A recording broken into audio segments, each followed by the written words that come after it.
আসসালামু আলাইকুম সবাইকে স্বাগতম জানাচ্ছি 10 মিনিট স্কুলের ইংরেজি প্রথম পত্রের একাদশ দ্বাদশ শ্রেণীর ইংলিশ ফর টুডে বই থেকে ইউনিট 8 এর লেসন 1 এর অ্যামাজিং একটি চ্যাপ্টারে।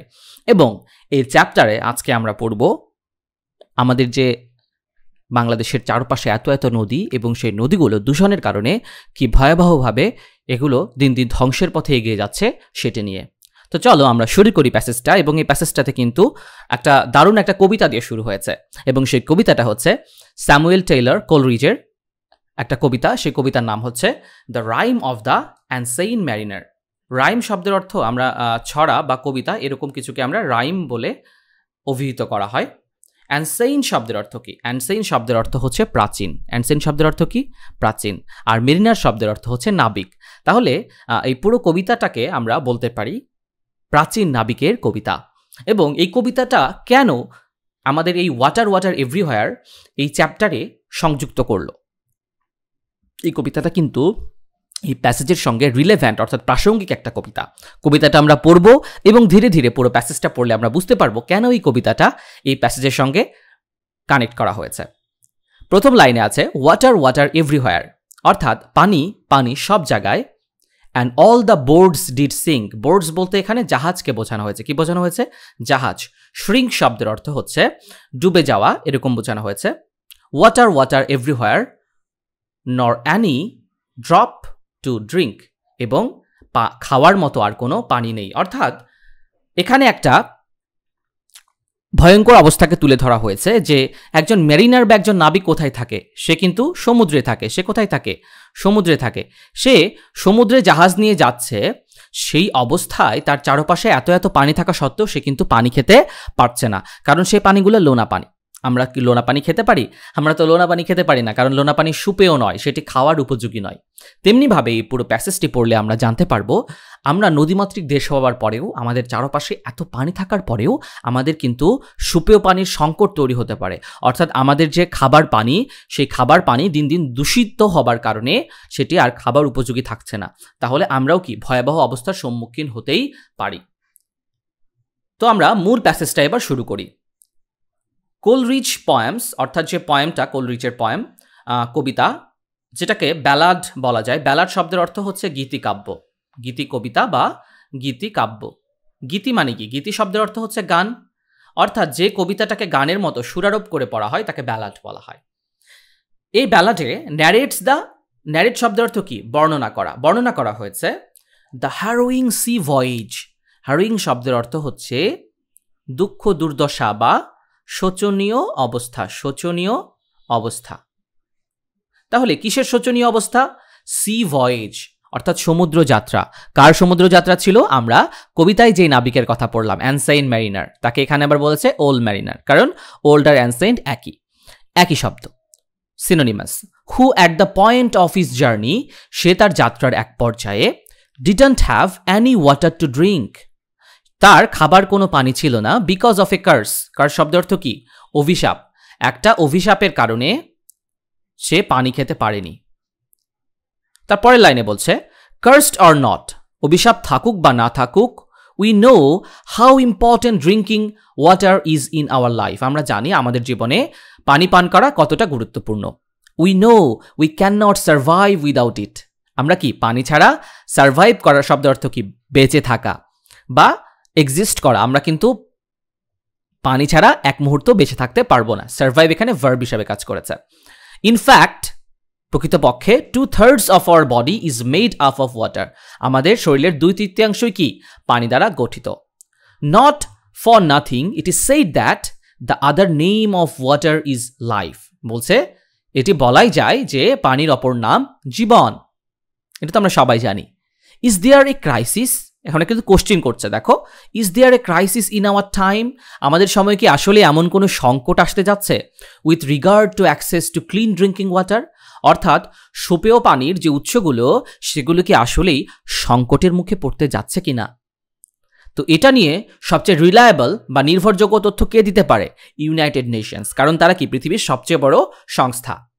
United Nations in a meeting, তারা একটা মিটিং করে তারা বলেছে on the eve of the new millennium, অর্থাৎ নতুন শতাব্দীর শুরুতে বা প্রাককালে একবিংশ শতাব্দীর শুরুতেই ইউএন একটা মিটিং করে আইডেন্টিফাইড, তারা চিহ্নিত করেছে the drinking water problem as one of the challenges for the future. দেখো, পুরো পৃথিবীতে আমরা যদি বড় বড় প্রবলেম বা সমস্যার কথা চিন্তা করি, তাহলে যুদ্ধ একটা বড় সমস্যা, দারিদ্রতা একটা বড় সমস্যা, অপুষ্টি একটা বড় সমস্যা, চিকিৎসা একটা বড় সমস্যা, কিন্তু সেগুলোর মধ্যে এই খাবার পানির সংকটকে একটা বড় সংকট হিসেবে দেখানো হয়েছে।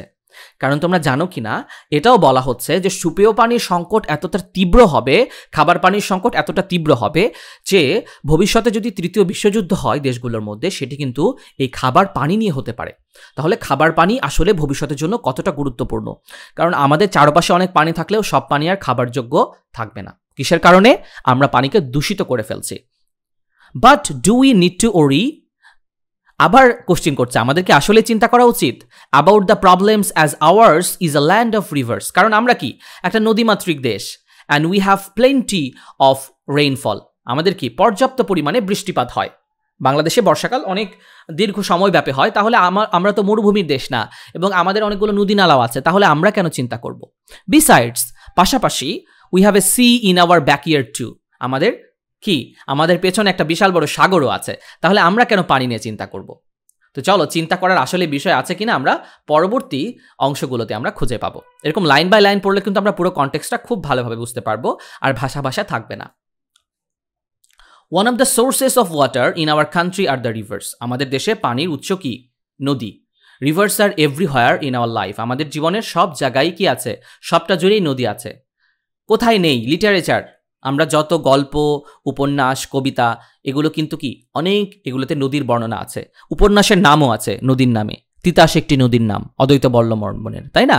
তারপরে তোমরা গান আছে, ওরে নীলদরিয়া, এরকম অসংখ্য গান আছে। পদ্মা নদীর মাঝি, কত গান, কবিতা, উপন্যাস, নাটক আছে। আমাদের অর্থনীতি কি? নদীর উপর কিন্তু নির্ভরশীল। নদী দিয়েই আমাদের পণ্যগুলো আমরা কি করি? আনা নেওয়া করি, এবং আমাদের কালচার, আমাদের সংস্কৃতিও কিন্তু নদী দ্বারা অনেক বেশি প্রভাবিত। But are the rivers in good shape? Shape শব্দের অর্থ অবস্থায় থাকা বা আকৃতিতে থাকা। বলছে আমাদের নদীগুলো কি আসলেই ভালো অবস্থায় আছে, গুড কন্ডিশনে আছে? আনফর্চুনেটলি, এটা একটা অ্যাডভার্ব, অর্থাৎ দুর্ভাগ্যক্রমে, দে আর নট, তারা সে অবস্থায় নেই। A few are already dead, কিছু নদী ইতিমধ্যে কি মারা গেছে, অর্থাৎ নদীগুলো ইতিমধ্যে ধ্বংস হয়ে গেছে। And several are going through the pangs of death. Pang শব্দের অর্থ হচ্ছে মৃত্যু যন্ত্রণা। প্যাংস অফ ডেথ শব্দের অর্থ মৃত্যু যন্ত্রণা। অর্থাৎ বলছে বাকি নদীগুলো মৃত্যু যন্ত্রণার মধ্যে দিয়ে যাচ্ছে, অর্থাৎ সেগুলো কি হয়ে গেছে? মৃতপ্রায়। যেগুলো মৃত্যু যন্ত্রণার মধ্যে দিয়ে যায়, তার মানে তারা কিছুদিন পরে ধ্বংস হয়ে যাবে, বিলুপ্ত হয়ে যাবে, মৃতপ্রায় নদী বলা যায় এগুলোকে। এখন আমরা একটা বাংলাদেশের কনটেক্সটে একটা নদী দিয়ে বুঝবো বাংলাদেশের নদীগুলোর আসলে কি অবস্থা। তাহলে যে নদীটার অবস্থা সবচেয়ে খারাপ, আমরা সবাই জানি কোন নদীর অবস্থা সবচেয়ে খারাপ? Buriganga. The river Buriganga is an example of a dying river. একটা মৃতপ্রায় নদীর উদাহরণ হচ্ছে Buriganga. A report published in the daily সানে প্রকাশিত একটা রিপোর্টে দেখা গেছে, describes what has happen to the river Buriganga and why. Buriganga রিভারে কি হয়েছে এবং কেন হয়েছে? ইটস ওয়াটার ইজ পলিউটেড, এটার পানি কি হচ্ছে? দূষিত হচ্ছে। অ্যান্ড আ পারপেচুয়াল স্টেঞ্জ, এটা কিন্তু খুবই গুরুত্বপূর্ণ একটা হার্ডওয়ার্ড। পারপেচুয়াল শব্দের অর্থ হচ্ছে চিরস্থায়ী। পারপেচুয়াল শব্দের অর্থ কি? চিরস্থায়ী, অর্থাৎ যেটা ইতিমধ্যে একদম স্থায়ী হয়ে গেছে। আর স্টেঞ্জ শব্দের অর্থ হচ্ছে দুর্গন্ধ। অর্থাৎ বুড়িগঙ্গা নদীতে আমরা দেখতে পাচ্ছি যে একটা স্থায়ী দুর্গন্ধ তৈরি হয়ে গেছে। ফিলস দ্য এয়ার অ্যারাউন্ড ইট। যারা বুড়িগঙ্গার আশেপাশে কখনো গিয়েছ তারা দেখবে যে একটা বিকট একটা গন্ধ আছে এখানে। But that is not what it was like before. কিন্তু নদীটা কিন্তু সবসময় এরকম ছিল না। একসময় এই নদী অনেক ফ্রেশ পানি ছিল এবং এটা অনেক বিশাল একটা নদী ছিল। সেই ইতিহাসটা এখন আমরা পড়ব। দ্য রিপোর্ট সেজ দ্যাট, বলছে এই আমরা যে দ্য ডেইলি সানের যে রিপোর্ট, এই রিপোর্টটা বলছে এই নদীর কি ছিল? Had a glorious past. অতীতে এটার একটা কি ছিল? গৌরবময় অতীত। গ্লোরিয়াস পাস্ট মানে কি? গৌরবময়,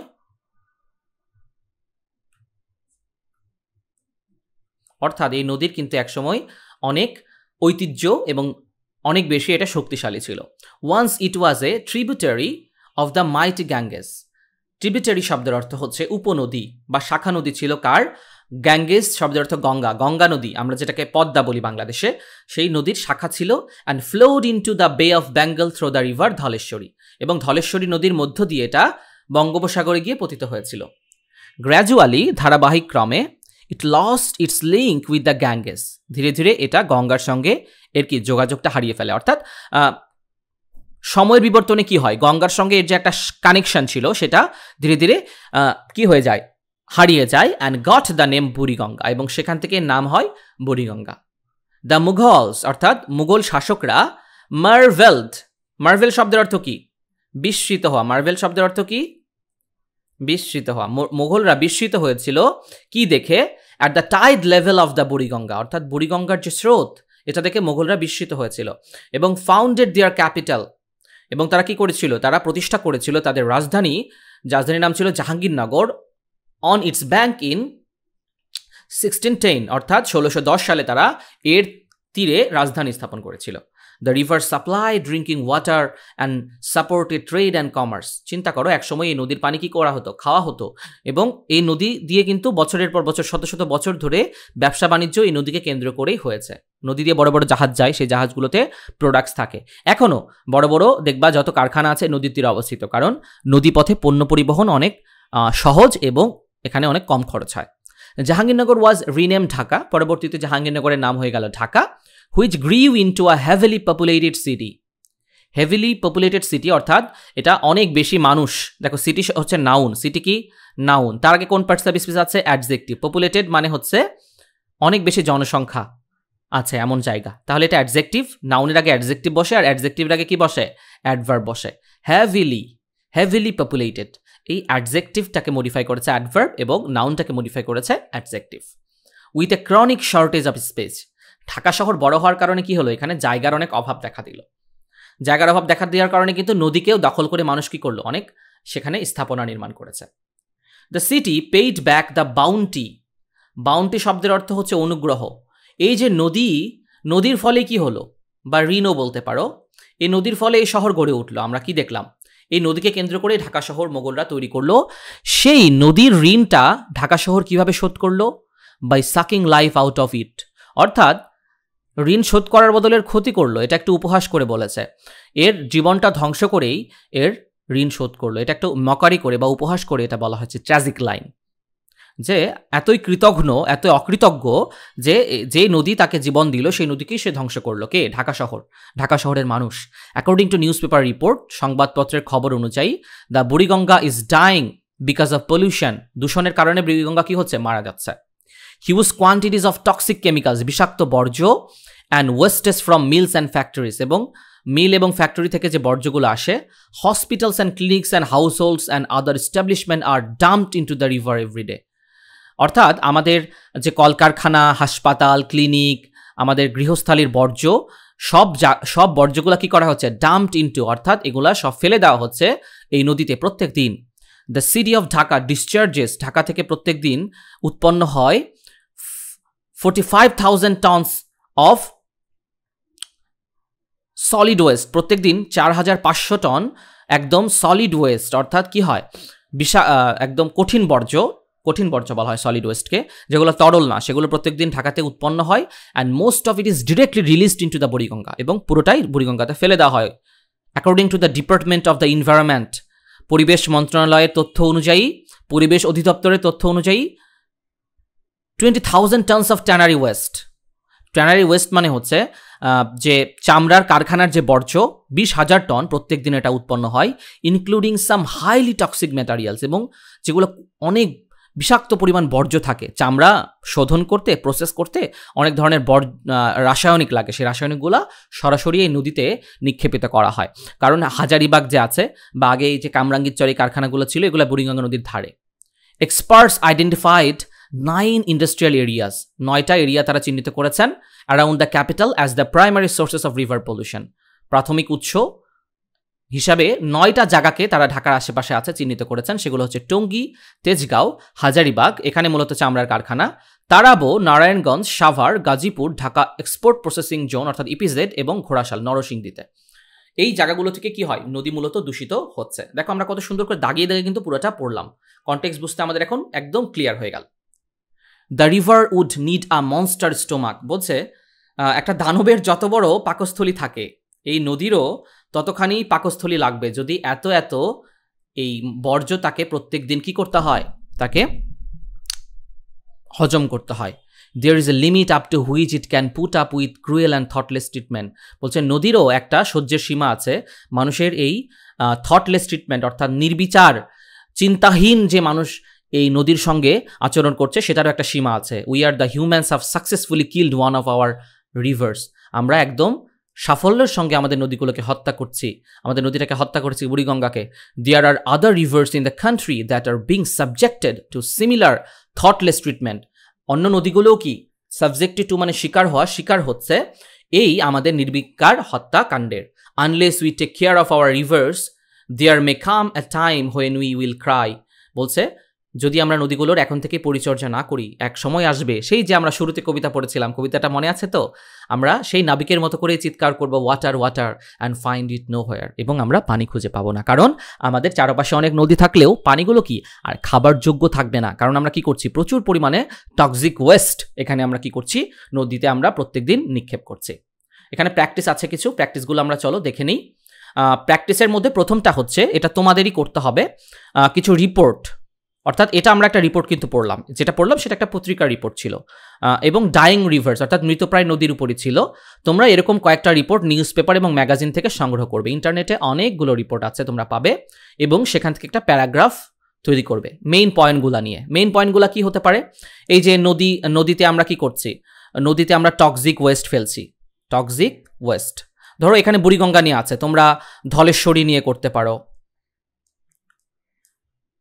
তারপরে আমরা কি করছি এখানে ইন্ডাস্ট্রিগুলোর ইটিপি, এখানে একটা জিনিস কিন্তু মিসিং আছে এই চ্যাপ্টারে, যেটা আমি তোমাদেরকে বলে দিই। Effluent treatment plant, fluent treatment plant হচ্ছে এখানে বর্জ্য যেটা দিয়ে আমরা পরিশোধন করি, অর্থাৎ বর্জ্যগুলো নদীতে ডিরেক্ট না ফেলে এই ইটিপি প্ল্যান্টের মাধ্যমে বর্জ্যকে প্রসেস করে ফেলা যদি যায় তাহলে অনেকটা ক্ষতি কম হবে।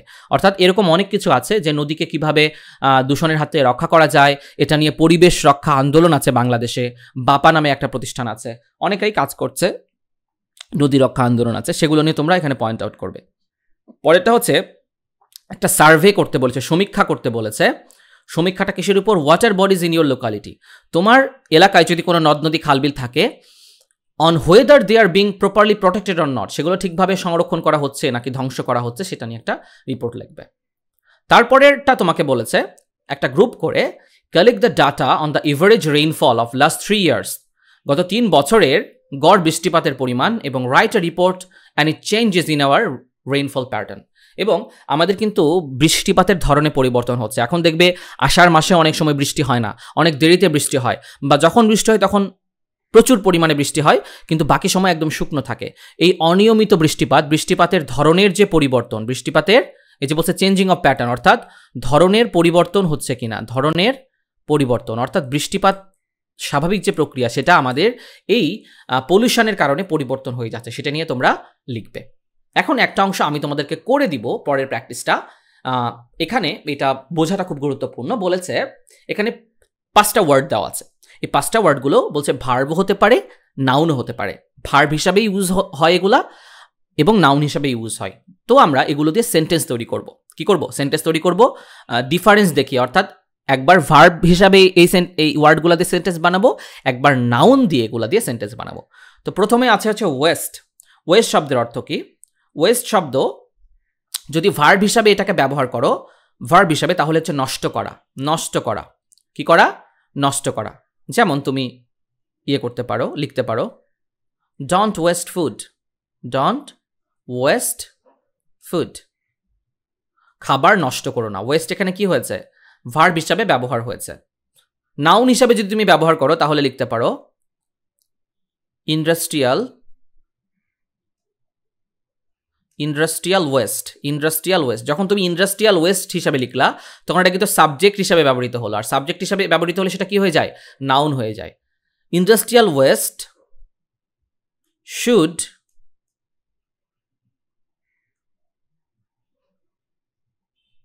বি প্রসেসড, অর্থাৎ ইন্ডাস্ট্রিয়াল যে ওয়েস্টগুলো, শিল্প বর্জ্যগুলো আছে, বর্জ্য হিসাবে ব্যবহার করেছে এখানে, শুড বি প্রসেসড প্রপারলি, সেগুলা একদম ভালোভাবে কি করা উচিত, প্রসেস করা উচিত, অর্থাৎ সেগুলো ভালোভাবে প্রক্রিয়াজাত করে তারপরে ফেলা উচিত। Industrial waste should be processed properly.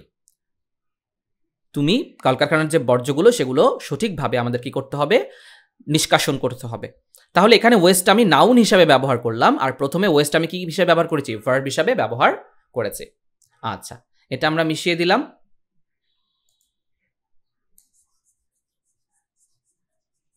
এটা মিশিয়ে দিচ্ছি। পরেরটা দেখো, পরেরটা আছে হচ্ছে সাবজেক্ট। সাবজেক্ট নাউন হিসাবে ব্যবহৃত হতে পারে, ভার্ব হিসাবেও ব্যবহৃত হতে পারে। তাহলে সাবজেক্ট যদি নাউন হিসাবে ব্যবহৃত হয় তাহলে কি হবে, ধরো আমি বললাম ইংলিশ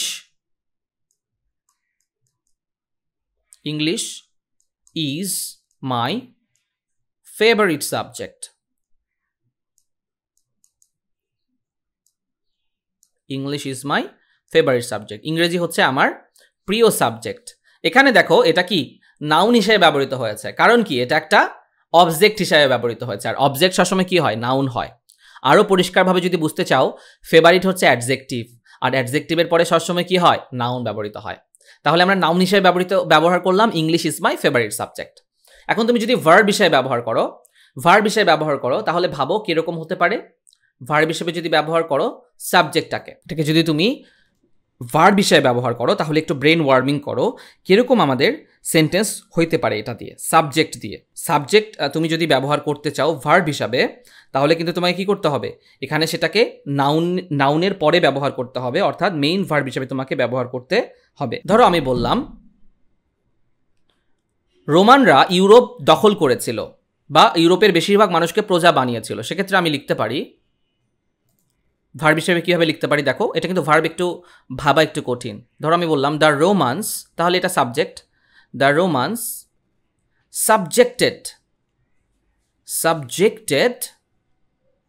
যেহেতু রোমানরা অনেক আগেই ইউরোপ দখল করেছিল, হাফ অফ ইউরোপ। দেখো অনেক সুন্দরভাবে আমি ভার্ব হিসাবে একটা সেন্টেন্স বানালাম সাবজেক্ট দিয়ে। এই সাবজেক্টটা কিন্তু এখানে কি ভার্ব, সাবজেক্টটা এখানে কি ফাইনাইট ভার্ব, কারণ দ্য রোমান্স হচ্ছে নাউন অর্থাৎ সাবজেক্টের পরে যেটা থাকে সেটা কি হয়, ভার্ব হয়। অর্থাৎ তুমি যদি এটার বাংলা করো তাহলে হবে রোমানরা ইউরোপের অর্ধেক দখল করেছিল বা সেগুলোকে কি করেছিল, নিজেদের অধীনে নিয়ে এসেছিল। সাবজেক্ট মানে হচ্ছে অধীনে নিয়ে আসা হিসাবে এখানে ব্যবহৃত হয়েছে। তাহলে the romance subjected half of Europe, মানে রোমানরা ইউরোপের অর্ধেককে নিজেদের দখলে এনেছিল। দেখো সুন্দরভাবে সাবজেক্টটাকে আমরা ভার্ব হিসাবেও ইউজ করলাম। তারপরে হচ্ছে রিলিজ যদি আমি নাউন হিসেবে ব্যবহার করি তাহলে এরকম হতে পারে। ধরো রিলিজ মানে আমি দিলাম মুক্তি পেয়েছে, এরকম he has his release from jail, সে জেল থেকে মুক্তি পেয়েছে, তাহলে এটা কি noun. He has his release from jail, কারণ এখানে হ্যাজটা ভার্ব আর রিলিজটা হচ্ছে নাউন। তুমি যদি এটাকে ভার্ব হিসেবে ব্যবহার করো তাহলে খুবই সোজা, তুমি এরকম করতে পারো। ইন্টারোগেটিভ সেন্টেন্স হিসেবে যদি ব্যবহার করো তাহলে এরকম করতে পারো। তুমি বললা যে নিজের প্রেশারটাকে রিলিজ করো, তাহলে এরকম লিখতে পারো রিলিজ ইয়োর প্রেশার। দেখো কি সুন্দরভাবে আমরা ভার্ব হিসাবে এটাকে ইউজ করলাম। তারপরে আর দুটো বাকি আছে, এটা হচ্ছে মার্ভেল। একটু মার্ভেল দিয়ে ভাবো তো কিরকম সেন্টেন্স হতে পারে। মার্ভেল দিয়ে যদি আমরা নাউন হিসেবে ব্যবহার করি তাহলে আমরা এরকম ব্যবহার করতে পারি Taj Mahal is a architectural Marvel.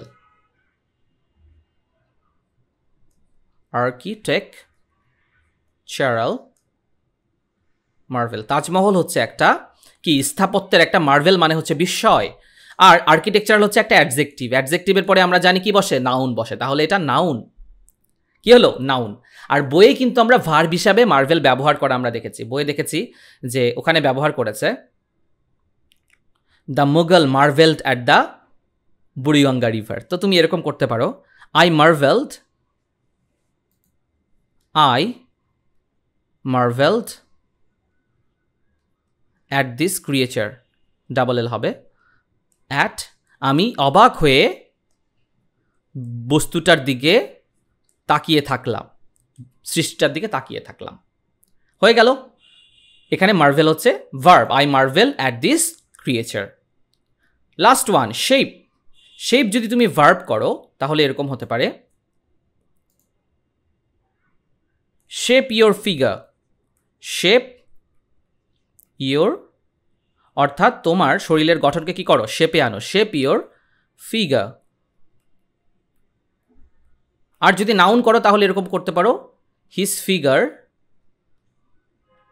Figure is in good shape. Good shape. তাহলে নাউন হিসাবে ব্যবহার করার খুবই সহজ একটা বিষয় দেখাইলাম আমি তোমাদেরকে। তোমরা সাবজেক্ট বা অবজেক্ট হিসাবে ব্যবহার করতে পারো, এটা যেমন অবজেক্ট হিসেবে ব্যবহৃত হয়েছে। আর অ্যাডজেক্টিভের পরে ব্যবহার করবা, অ্যাডজেক্টিভের পরে সবসময় কি হয়, নাউন ব্যবহৃত হয়। তাহলে আজকের আমাদের পাঠটা কিন্তু এখানেই শেষ হয়ে গেল। আশা করছি তোমাদের অনেকের ভালো লেগেছে এবং ইংরেজি যে বুঝে বুঝে পড়ার একটা জিনিস, পাঠ্য বই যে কনটেক্সট এভাবে লাইন বাই লাইন অর্থ ধরে ধরে পড়লে আমরা পাঠ্য বই থেকে যে কোনো কোশ্চেন করলে আমরা পারবো। কারণ আমাদের শুধুমাত্র এইচএসসিতে না, আমাদের অ্যাডমিশন টেস্টে কিন্তু টেক্সট বই থেকে প্রচুর পরিমাণে প্রশ্ন আসছে। সো টেক্সট বইটা খুবই ভালোভাবে না পড়লে তোমরা বিশ্ববিদ্যালয়ে ভর্তি পরীক্ষায় কিন্তু পিছিয়ে থাকবে। তো আজকে এখানেই শেষ করছি, দেখা হচ্ছে খুব দ্রুত আবার তোমাদের সঙ্গে আর অন্য কোনো ক্লাসে। আল্লাহ হাফেজ। স্কিল আর পড়ালেখার জন্য যা কিছু প্রয়োজন একটি অ্যাপেই পাওয়া যাবে সকল সলিউশন। 10 মিনিটস নিয়ে যে কোনো জিজ্ঞাসায় কল করুন 16910।